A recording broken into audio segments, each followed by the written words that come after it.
சிற்றுளி YouTube channel சார்பாக தமிழக மக்கள் அனைவரையும் வரவேற்கின்றேன். அந்த காணொலி எதுக்கு சொல்கிறேன்னா, நமக்கு தமிழக வாழ்வுரிமை கட்சி தலைவர் வேல்முருகன் அவர்கள் மக்கள் மத்தியில் நற்பெயர் பெற்ற ஒரு சிறந்த அரசியல்வாதியாக திகழ்ந்து கொண்டிருக்கின்றார்.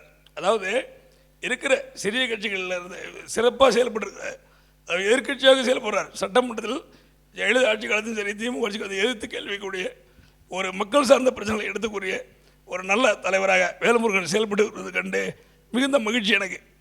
இப்பொழுது என்னென்னா, இந்த சீட்டை காரணம் காட்டி திமுக கூட்டணி விட்டு வேல்முருகன் தனியாக நிற்கிறன்றதை மறுபரிசீலனை செய்யணும்.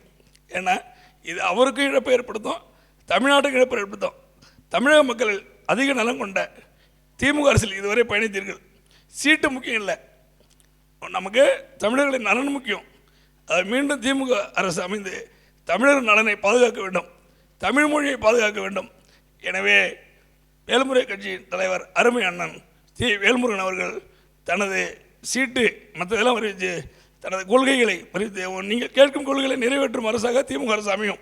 இது கடந்த காலம் நடந்து கொண்டிருக்கிறது. எப்பொழுதும் உங்கள் பேச்சை கேட்டு திமுக அரசு நடந்திருக்கிறது.